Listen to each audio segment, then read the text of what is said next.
herzlich willkommen in dieser Woche. Ich habe hier heute ein bisschen was dabei. Das quietscht da ganz schön. Nachdem die Sonne scheint, wollen wir das nicht ungenutzt lassen, den Sonnenschein.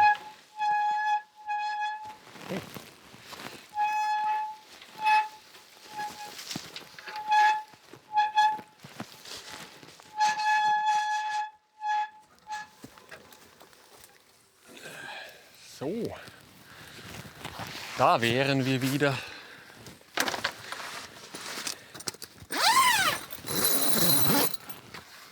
So, ich habe ein Solarpanel mit dabei, weil ich hier filme, brauche ich auch Strom. Die Kameras haben natürlich auch eben Batterien und Akkus und alles Mögliche. Aber so für einen ganzen Tag hier im Zelt zu verbringen, die Batterien werden ein bisschen knapp am Ende des Tages. Und darum ist es ganz gut, auch hier Strom im Zelt zu haben. Ich habe hier auch meinen Akkuschrauber. Und dass ich den nicht immer mit nach Hause nehmen muss, dort aufladen, kann ich auch den hier dann laden. Um schöne weitere Dinge zu bauen. Wie zum Beispiel Stufen hier. Das wäre mal eine Idee. So.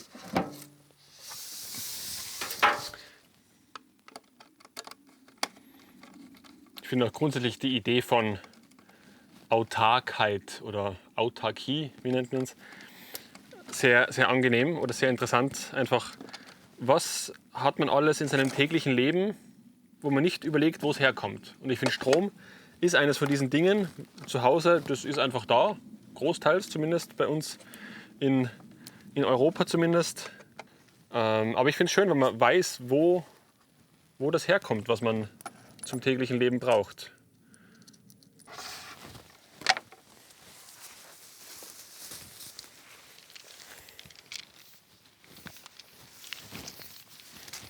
Jetzt ist gerade die Sonne hinter einer Wolke. Da können wir das gar nicht so gut festlegen. Ah ja, aber hier, da kommt sie. Und bis hierher reicht auch das Kabel ungefähr.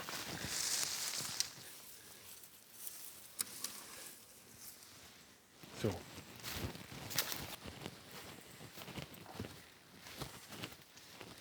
So, ich würde das gerne hier ins Eck stellen. Mal kurz die Tomate verschieben. Ja. Hey, hey, hey. Die ganze Erde. Das ist das Gute, man kann das einfach da zwischen den Brettern durchkehren. Da gibt es hier einen Reißverschluss. Da kann man das einfach durchgeben. Und dann hat man das im Zelt. So. Vor Regen geschützt. Dann schauen wir da rein. Und da kann man schon mal die Akkus aufladen, die wir bis jetzt verbraucht haben.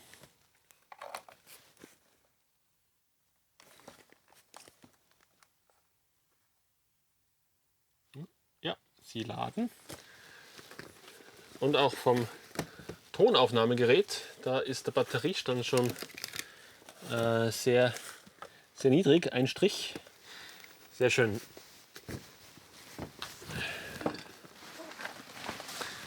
Ich würde halt irgendwann gerne mal auch was essen. Und ich habe beim Ankommen, unweit dort, wo das Auto steht, das gefunden, was ich jetzt jagen gehen werde.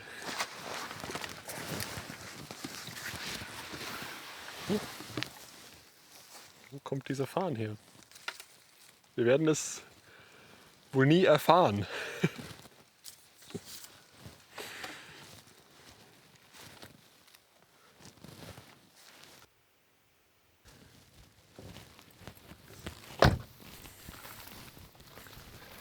So, wir sind jetzt wieder beim Auto. Ich habe nämlich bei der Herfahrt etwas aus dem Wald blitzen sehen. Eine vielversprechende Farbe, die ein gutes Abendessen macht. Und da werden wir jetzt mal schauen, ob wir da ein bisschen mehr vielleicht noch finden. Ich werde mal da vom Weg runtergehen, ein bisschen durchs Gebüsch, durchs Dickicht. Ich war vergangenes Jahr schon mal da an dem Ort, ein bisschen später im Jahr, eher so im Herbst. Und da sind da ganz viele gewachsen. Aber die sind jetzt hier noch nicht da, wie ich sehe. Da ist noch nichts. Es waren nämlich die letzten Tage sehr regnerisch oder auch in den letzten Wochen. Und jetzt ist das Wetter wieder wärmer, mehr Sonne. Und das sind die perfekten Bedingungen für Pilze, für Schwammerl. Und da werden wir schauen, ob wir da ein bisschen etwas finden. Da wächst etwas. Aber das ist etwas Weißes, das ich nicht kenne. Und darum lassen wir das lieber da. Bei Pilzen sollte man doch sich sicher sein, was man essen möchte.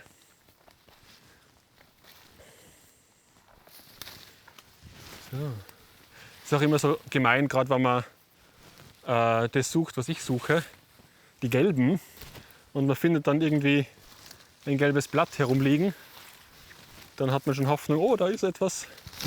Aber so wie hier sind dann doch nur gelbe Blätter, die sich verstecken. Mich wundert es auch jedes Jahr wieder, wie früh die eigentlich schon da sind. Ja, ein gelbes Blatt. Ich denke mir, die kommen erst im Herbst, aber dass die im Sommer auch schon da sind. Hier sind sie. Da scheinen sie durch den Waldboden hervor. Die Eierschwammerl, also so nennen wir es in Österreich. Deutschland glaube ich Pfifferlinge. Hier in Schweden nennt man sie Kantarell. Was wichtig ist bei Pilzen, ist, dass man sie nicht ausreißt, sondern mit einem Messer abschneidet, weil wenn die Wurzeln drinnen bleiben, dann kommen sie im nächsten Jahr wieder. Ja. Es waren da schon ein paar Tiere am Werk, die sich das da wohl zu Gemüte geführt haben. Mal schauen.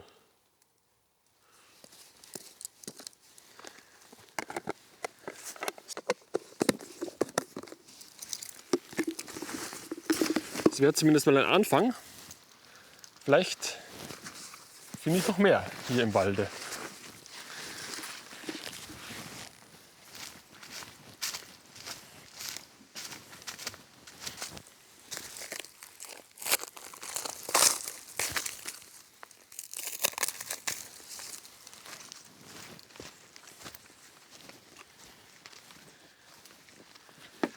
So, ich habe gleich noch ein bisschen Birkenrinde mit eingesammelt am Weg von einem umgestürzten Baum. Das kann man für später gut verwenden.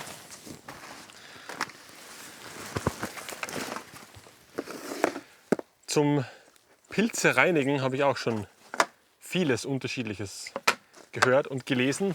Also eigentlich gar nicht so viel Unterschiedliches. Nur die Frage, ob man sie wäscht oder ob man sie nicht wäscht. Meistens wird gesagt, dass man sie nicht waschen soll, sondern mit einem Pinsel reinigen, weil mit Wasser würden sie sich vollsaugen und komisch schmecken danach. Ich mache es gern so, dass ich sie eben mit dem Pinsel reinige zuerst, weil da kann man recht gut auch unten aus den ganz feinen Poren, nicht Poren, Lamellen heißen sie, glaube ich, kann man den ganzen Dreck rausbekommen. Und ich werde sie danach aber trotzdem noch mit Wasser zumindest abschwemmen, weil wer weiß, was da alles drinnen war. Es ist kein idealer Pinsel, muss ich sagen. Also das ist eine vom Hausstreichen, noch ungebraucht, also nicht bereits verwendet. Aber er ist ein bisschen hart. Also es geht ein bisschen viel Material mit, aber immerhin passt der Pinsel von der Farbe her. Mehr oder weniger. Und es hat auch irgendwas sehr Befriedigendes, wenn man sich ums eigene Essen kümmert. Auf Dauer natürlich, wenn man jetzt für jede Mahlzeit des Essens sich erst ernten, jagen oder sonst was müsste. Da geht natürlich viel Zeit drauf.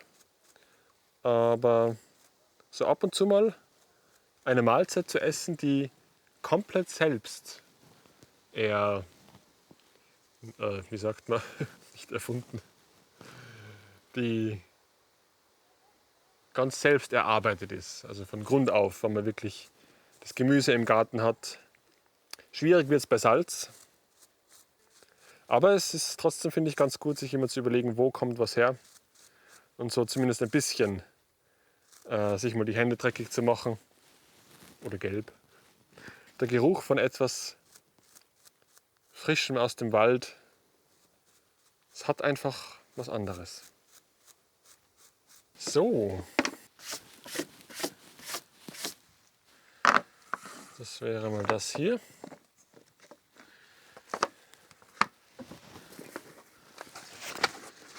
Dann habe ich diesmal meinen Campingkocher dabei.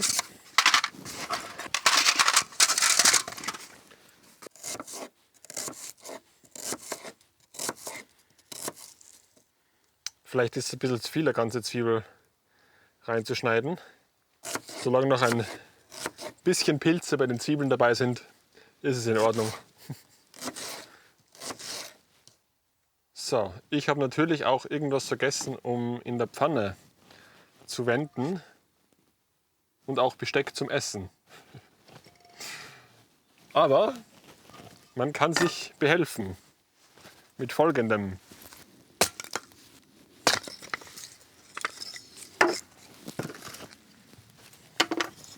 So, das könnte ein guter Pfannenwender werden. Gut, dass das Messer sauber ist.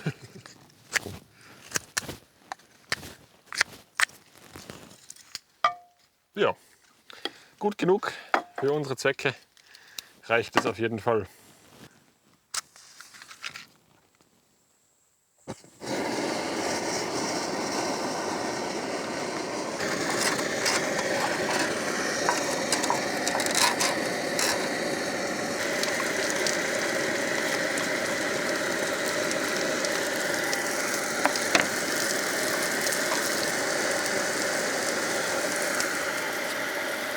Beginnt es auch gerade zu regnen.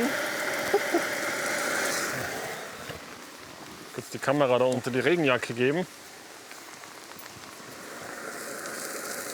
Das ist was, Regen und Sonnenschein.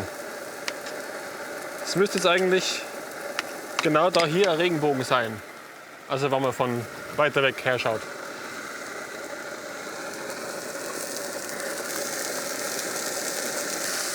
Bin gespannt, wie viel Schwammerl dann am Ende übrig bleiben. Die verlieren immer sehr viel an Masse.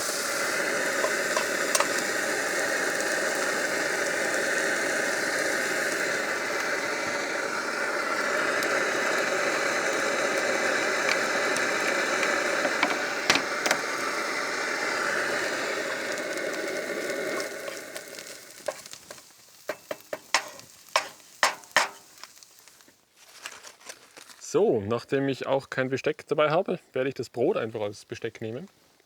Wird auch funktionieren. Und es ist tatsächlich etwas von den Eierschwammerln zwischen den ganzen Zwiebeln zu finden. Schauen wir mal.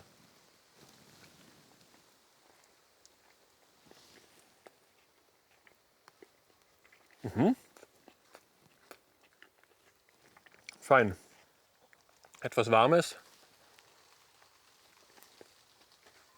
Schmeckt im Freien, schmeckt einfach alles viel besser. Auch wenn es noch so einfach ist. Sobald man irgendwie Arbeit reingesteckt hat oder liegt es in der frischen Luft, ich weiß nicht genau. Schmeckt einfach gut. Das war sehr fein. Ein hart erarbeitetes Essen. Na, so hart was nicht. Vielen Dank fürs Zuschauen. Ich wünsche viel Zeit in der Natur und bis nächste Woche. Ciao.